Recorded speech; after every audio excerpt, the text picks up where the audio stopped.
கடந்த முறை மார்ச் 10ஆம் தேதி தேர்தல் தேதியை அறிவித்தார்கள். இந்த முறை தேர்தல் ஆணையத்தில் பல்வேறு குளறுபடிகள். தேர்தல் ஆணையர் பதவி 2 இடங்கள் காலியாக இருந்தன.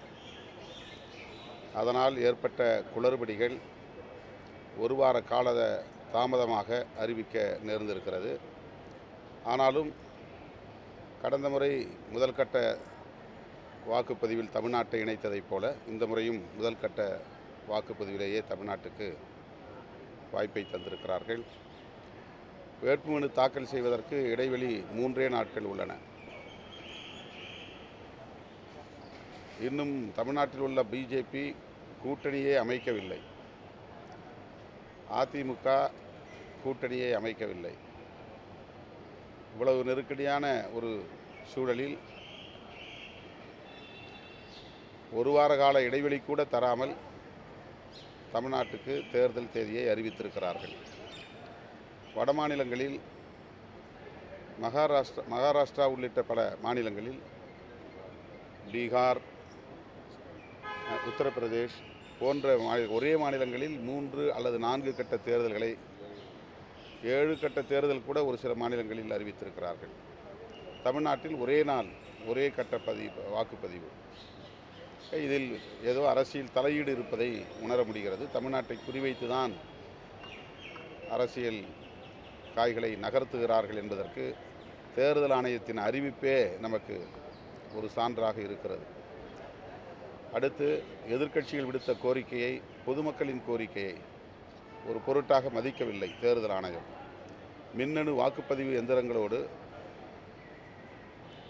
விவிபேட் ஒப்புகைச் சீட்டு எந்திரங்களையும் 100 விழுக்காடு இணைத்து அந்த ஒப்புகைச் சீட்டுகளை எண்ணி தேர்தல் முடிவுகளை அறிவிக்க வேண்டும் என்ற கோரிக்கை கட்சி சார்பற்ற ஜனநாயக சக்திகளின் நீண்ட நாள் கோரிக்கையாகும்.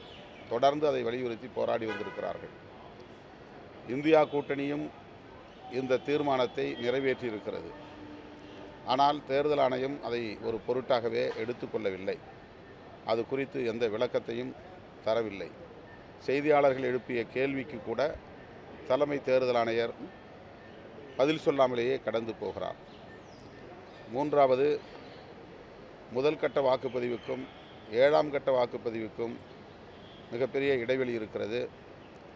வாக்கு எண்ணிக்கை நாள், வாக்குப்பதிவு முதற்கட்ட வாக்குப்பதிவு நாள் 2க்கும் இடையில் 45 நாட்கள் உள்ளன. இந்த 45 நாள் இடைவெளி ஏன், எதற்காக இந்த இடைவெளியை தர வேண்டும்? 3 கட்டங்களில் இந்தியா முழுவதும் தேர்தலை நடத்த முடியும்.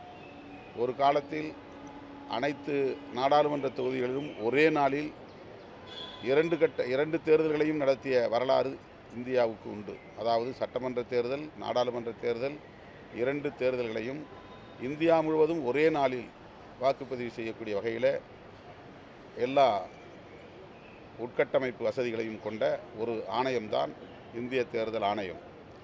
கடந்த காலங்களில் பேலட் சிஸ்டம் இருந்தபோதே அவ்வாறு நடத்த முடிந்த தேர்தல் ஆணையத்தால் இவிஎம்ஐ பயன்படுத்தக்கூடிய இந்த காலத்தில் இந்தியா முழுவதும் ஒரே கட்ட தேர்தலை ஏன் நடத்த முடியாது? எதற்காக 7 கட்ட தேர்தல்? எதற்காக 45 நாள் இடைவெளி? இவையெல்லாம் வலுவான சந்தேகங்களை எழுப்புகிறது. வட இந்திய மாநிலங்களில் ஒரே மாநிலத்தில் 7 கட்ட தேர்தலை நடத்துவது இன்னும் அந்த சந்தேகத்தை வலுப்படுத்துகிறது. ஆகவே இந்திய தேர்தல் ஆணையம் சுதந்திரமாக இயங்கவில்லை. தலைமை தேர்தல் ஆணையர் உள்ளிட்ட அனைத்து ஆணையர்களும் இன்றைய சங் பரிவார்களின் அரசுக்கு கட்டுப்பட்டு செயல்படுகிறார்கள் என்கிற போது தேர்தல் ஆணையத்தின் மீதே நம்பிக்கை இல்லை, நம்பகத்தன்மை இல்லை என்பதை விடுதலை சிறுத்தைகள் கட்சி வலியுறுத்துகிறது. எதுவாக இருந்தாலும் மக்களை நம்பி களத்தில் இறங்குகிறோம். மக்கள் 100 விழுக்காடு வாக்குப்பதிவுக்கு வர வேண்டும்.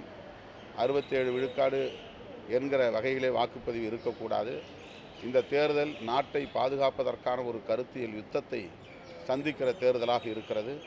எனவே வாக்காளர்கள்தான் நாட்டை காப்பாற்றியாக வேண்டும். இவர்களின் சூழ்ச்சியிலிருந்து நாட்டை மீட்பதற்கு 100 விழுக்காடு வாக்குப்பதிவு அவசியமானது.